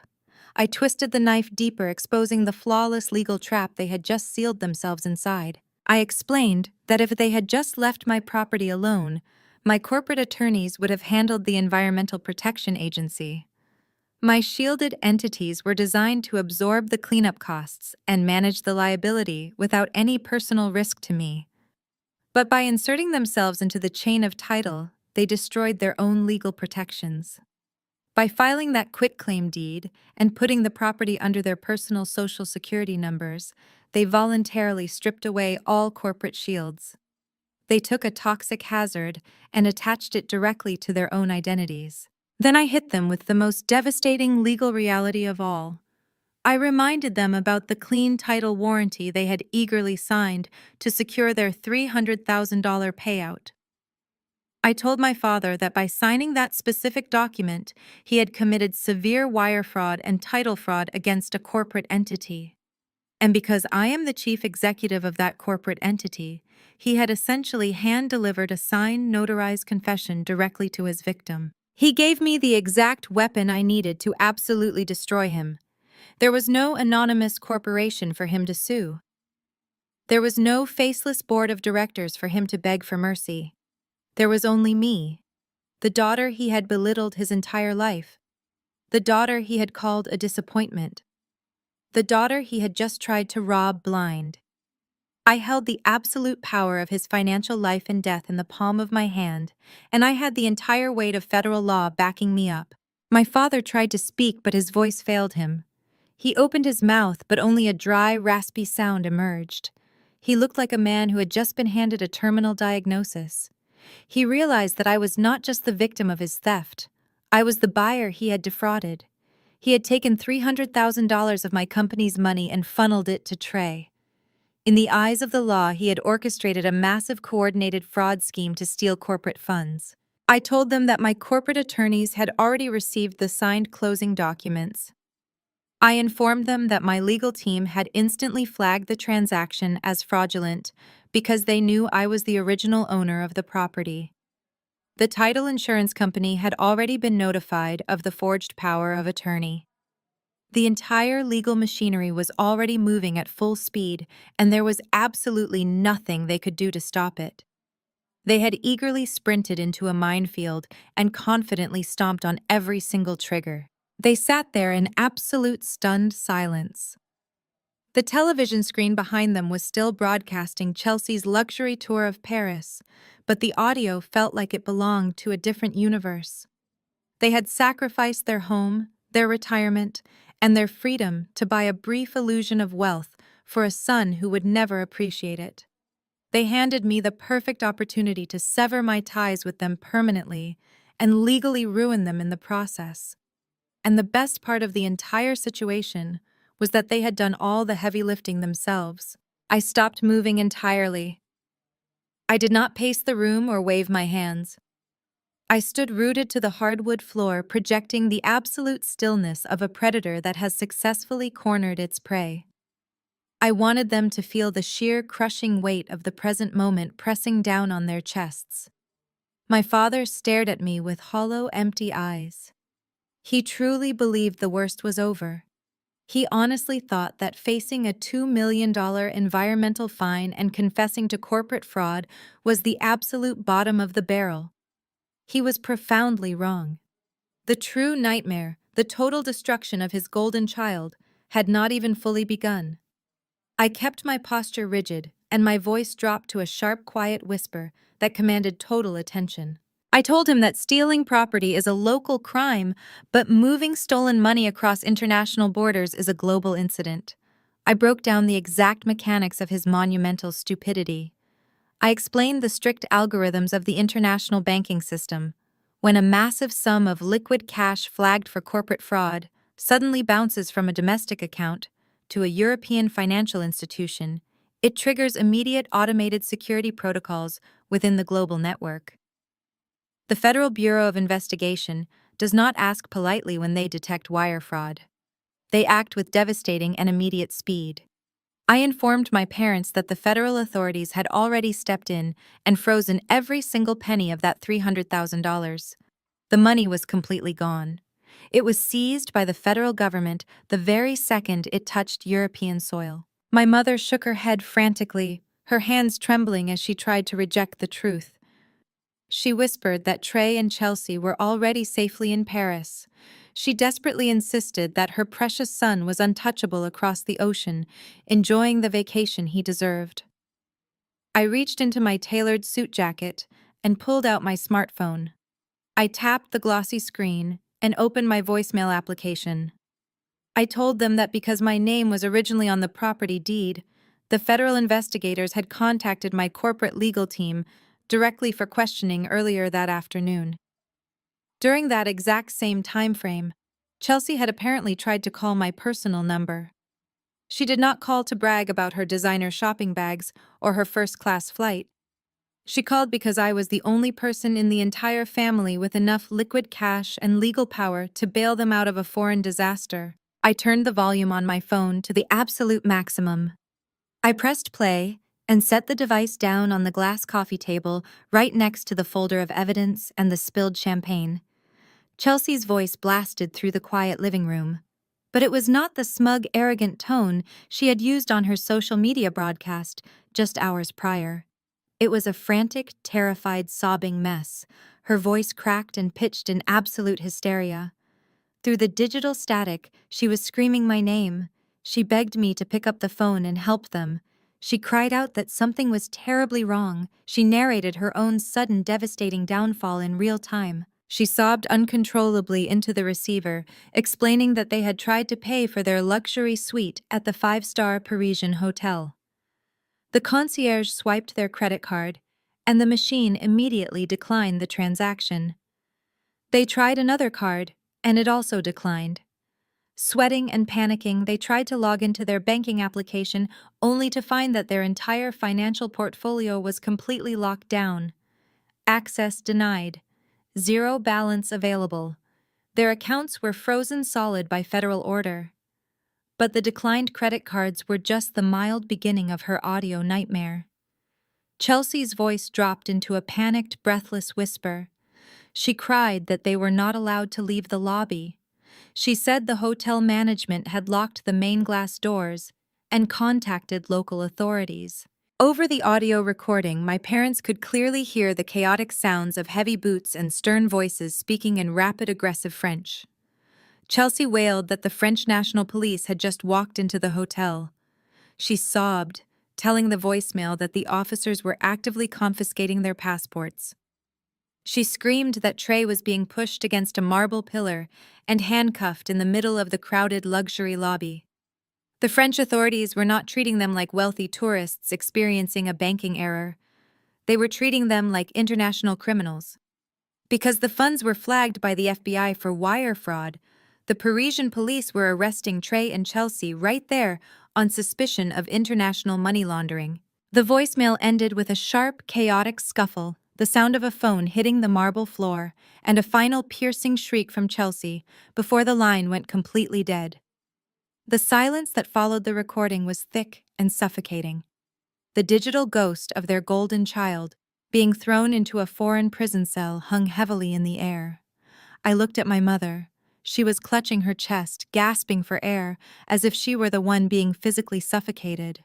Tears streamed down her face, ruining her expensive makeup and dripping onto her silk robe.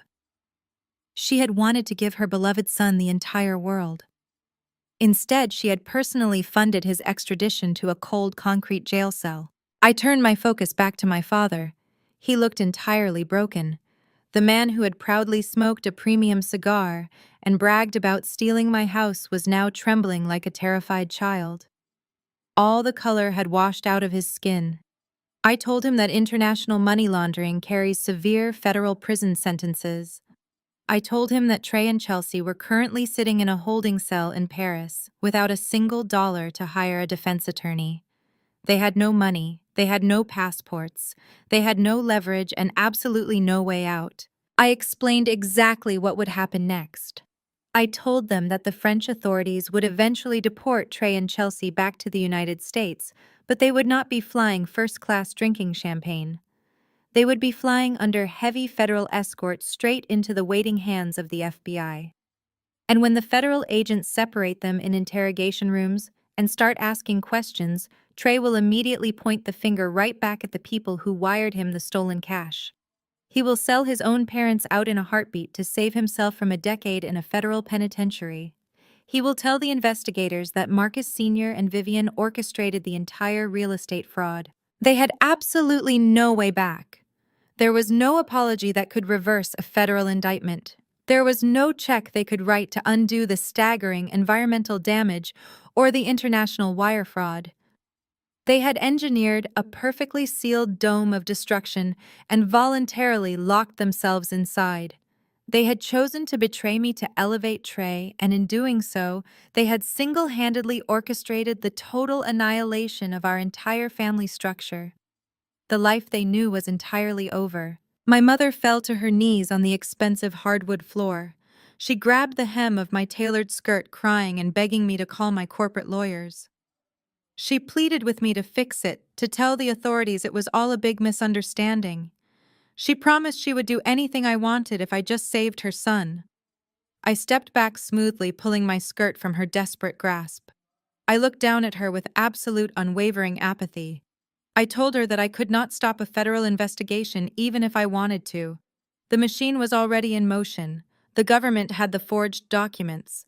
They had the wire transfer records. They had the confession my father eagerly signed when he closed the sale. It was entirely out of my hands. My father buried his face in his trembling hands, letting out a loud, agonizing groan of pure despair. The crushing reality of his absolute ruin had finally settled deep into his bones. He knew his country club days were permanently over. He knew his retirement portfolio was gone. He knew his freedom was about to be stripped away by the federal justice system. I stood tall above the wreckage of their lives. I did not feel pity. I did not feel remorse. I felt a profound, clarifying sense of absolute justice.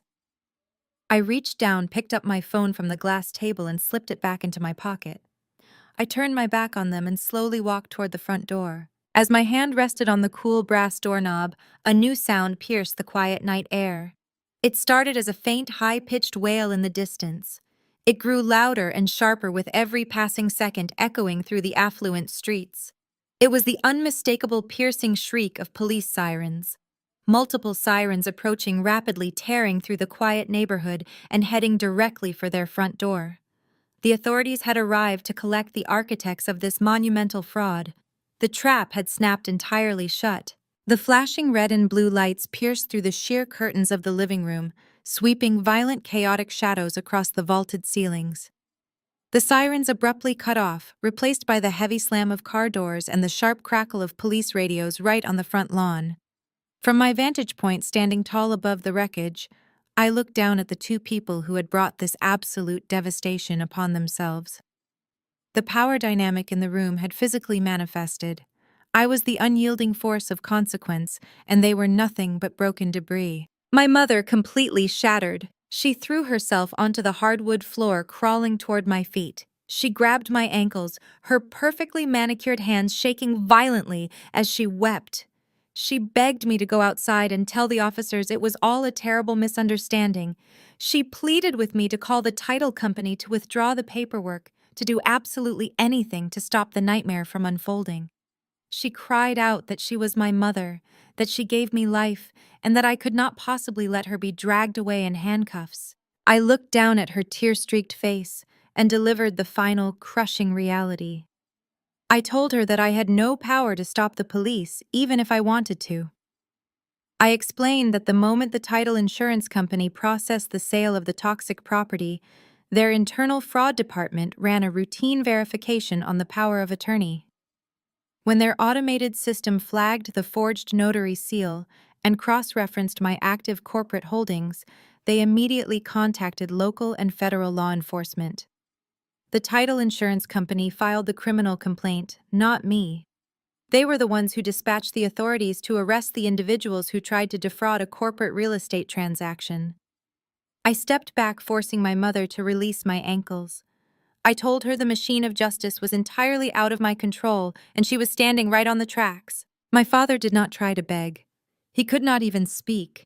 He had collapsed backward into his leather recliner, his hands desperately clutching his chest. His breath came in shallow, ragged gasps as a full-blown panic attack seized his body. His eyes were wide with sheer terror, darting frantically around the room as the reality of a federal prison sentence crushed the air right out of his lungs. The man who had spent his entire life projecting an image of untouchable wealth and supreme authority was now reduced to a trembling, hyperventilating shell. He had gambled his entire existence on his ability to outsmart me, and the profound weight of his failure was physically shutting down his system. A series of heavy, authoritative knocks thundered against the grand oak front door. The sound echoed through the silent house, shaking the very foundation of their false empire. A stern, commanding voice bellowed from the porch, identifying themselves as the Atlanta Police Department and demanding immediate entry. My mother let out a guttural scream, covering her ears and curling into a fetal position on the floor. My father remained paralyzed in his chair, staring blankly at the door as if watching the Grim Reaper arrive to collect his soul. I did not wait for them to act. I turned on my heel and walked smoothly toward the entryway. I reached out and unlocked the heavy brass deadbolt, pulling the door wide open. 4 uniformed police officers stood on the front porch, their hands resting cautiously on their duty belts. A plainclothes detective stepped forward, holding a thick stack of official paperwork. He asked to speak with Marcus and Vivian. I stepped aside, gesturing gracefully toward the living room. I kept my voice perfectly calm and professional as I welcomed them inside and pointed directly at my parents. The officers moved swiftly past me, entering the house with absolute tactical precision. The detective approached my father, unfolding the legal documents and stating his purpose with clinical detachment. He announced that they were serving active arrest warrants for multiple felony charges, including real estate fraud, wire fraud, and first-degree forgery. My mother tried to scramble backward away from the advancing officers, screaming that it was a mistake and that they were wealthy, respectable citizens. 2 officers immediately stepped forward, grasping her arms and pulling her forcefully to her feet. They instructed her to stop resisting as the cold steel of police handcuffs snapped sharply around her wrists. The sharp metallic click echoed through the living room, severing her permanently from the life of luxury she had tried to steal. Another officer pulled my father out of his recliner. His legs were too weak to support his own weight, so the officer had to physically hold him upright while securing his hands behind his back. The detective began reciting their Miranda rights, his voice droning on about the right to remain silent and the right to an attorney. It was the exact soundtrack of absolute defeat. I stood quietly near the doorway, watching the people who had tried to destroy me being marched out of their own home in disgrace. Their neighbors, the same affluent country club members they had spent decades trying to impress, were already gathering on the sidewalks, watching the spectacle unfold with shocked expressions and recording smartphones. The perfect image my parents had sacrificed everything to maintain was being broadcast to the entire world as a pathetic criminal failure. I watched the flashing red and blue lights disappear around the corner of the affluent neighborhood, leaving behind nothing but the quiet hum of a shattered reality. I turned away from the open doorway. I reached for my tailored trench coat resting on the mahogany entryway table. I slipped my arms into the sleeves, pulling the heavy fabric around my shoulders, and buttoned it up with deliberate precision. I did not look back at the empty living room or the spilled champagne on the glass coffee table. I simply walked out into the cool night air, leaving their ruined kingdom behind. While my parents were being processed and fingerprinted at the downtown precinct, the Golden Child was experiencing his own spectacular freefall thousands of miles away. The French authorities did not show an ounce of mercy to entitled tourists committing international financial crimes. After spending 3 miserable nights shivering in a cold concrete Parisian holding cell, Trey and Chelsea were unceremoniously deported. They were placed on a commercial flight back to the United States, but they were certainly not sipping champagne in first class.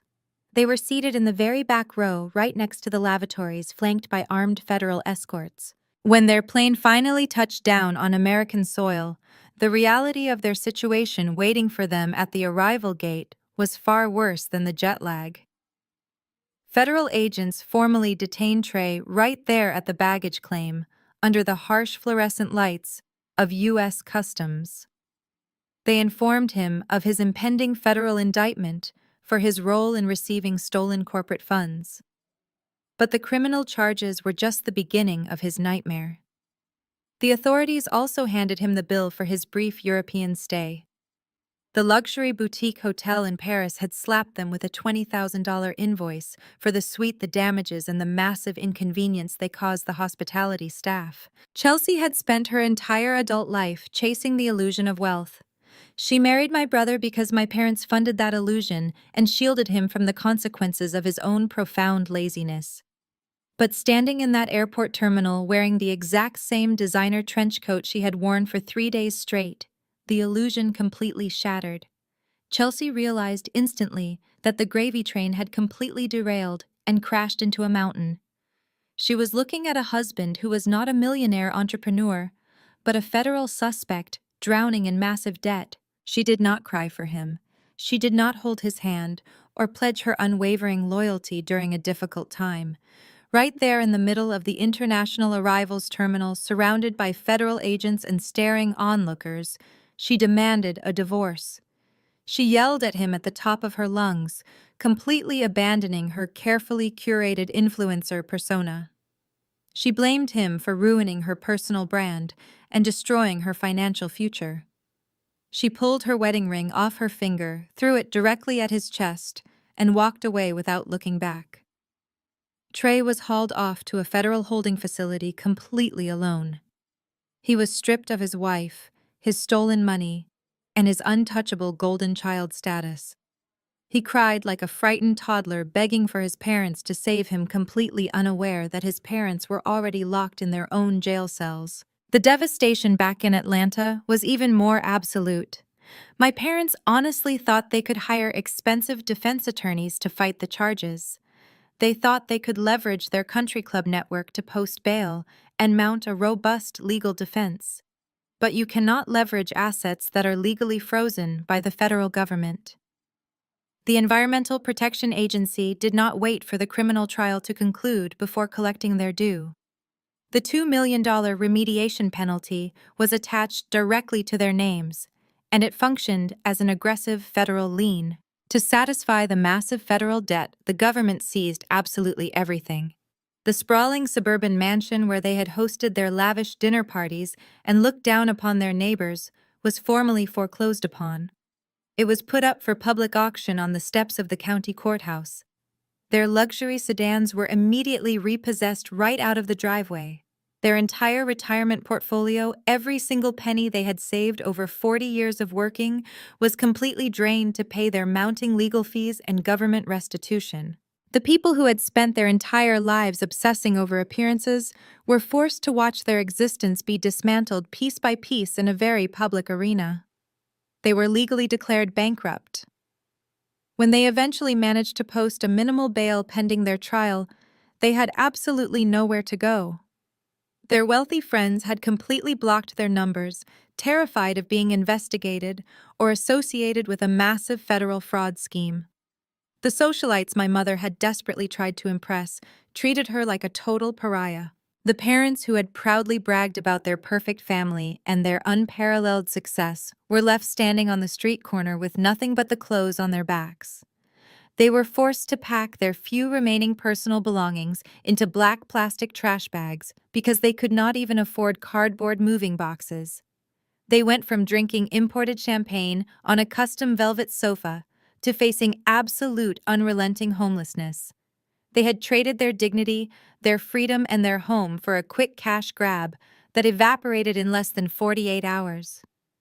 They tried to build an empire by destroying my life, but all they managed to do was construct the perfect mechanism for their own complete and total annihilation. I walked to my car parked on the street, unlocked the door, and slid into the driver's seat. I rested my hands on the steering wheel and looked back at that grand front door one last time. The chaotic noise of my family's self-destruction had finally gone completely silent. For the first time in my 32 years of life, the oppressive weight of their expectations, their entitlement, and their endless demands was entirely gone. I walked out of that house without shedding a single tear. Society conditions us to believe that blood is thicker than water. We are taught from a very young age to forgive our relatives for the most egregious betrayals simply because we share the same DNA. We are programmed to tolerate disrespect, financial exploitation, and relentless emotional abuse under the guise of unconditional familial loyalty. We are told to keep the peace, to be the bigger person, and to turn a blind eye when the people who are supposed to protect us decide to throw us to the wolves. But I learned the absolute hardest way possible that toxic people do not magically become safe just because they are listed on your birth certificate. My parents and my brother never loved me for who I was. They only valued me for what I could provide to their curated image. They looked at my financial stability and felt a sickening sense of ownership over it. They believed that my exhausting 80-hour work weeks, my stress, and my sacrifices were simply creating a private bank account for them to raid whenever my brother needed to fund his latest pathetic delusion. But their fundamental catastrophic mistake was underestimating the very intellect and absolute ruthlessness that built my corporate empire in the first place. When you grow up as the designated scapegoat in a household that worships a golden child, you learn to survive by becoming hyper-observant. You learn to read the fine print of every interaction because you know that a knife in the back is always waiting just around the corner. I spent years building my business from absolutely nothing. I sacrificed my sleep, my social life, and my 20s to create a fortress of financial security. I did it because I knew that financial independence was the only real protection I had against a family that viewed me as a disposable resource. They thought I was just hoarding wealth out of spite. They never realized I was building a heavily armored defense system. Never let the word family become a prison that holds you captive. Do not allow manipulative people to weaponize your loyalty or use your natural sense of guilt as leverage to drain you completely dry. When people show you exactly who they are and what they are willing to do to destroy your peace, you must believe them the very first time. You owe absolutely nothing to individuals who would happily watch you drown just so they could stand on your shoulders to keep their own heads above water. If they insist on treating you like an object, if they insist on using you as a disposable tool for their own selfish gain, then you must change the rules of their game. Make sure you turn yourself into a ticking time bomb. Let them think they have outsmarted you. Let them believe they have successfully backed you into a dark corner. Give them enough rope to hang themselves, and then, when they are completely intoxicated by their own arrogant confidence, you detonate the truth and watch their false reality collapse. Taking back your power is not about petty revenge. It is about absolute self-preservation. It is about drawing a boundary in solid concrete and defending your peace with every single weapon you have at your disposal. Today, I run my company with absolute peace of mind. I no longer screen my phone calls with a tight knot of anxiety in my chest, wondering what fabricated financial emergency my family is trying to drag me into. I do not spend my holidays listening to passive-aggressive insults or watching my hard-earned money being squandered on someone else's unearned luxury. I am completely, entirely, and unapologetically free. The empire I built belongs to me alone, and the only people allowed inside my life are those who bring genuine respect, honesty, and mutual support to the table.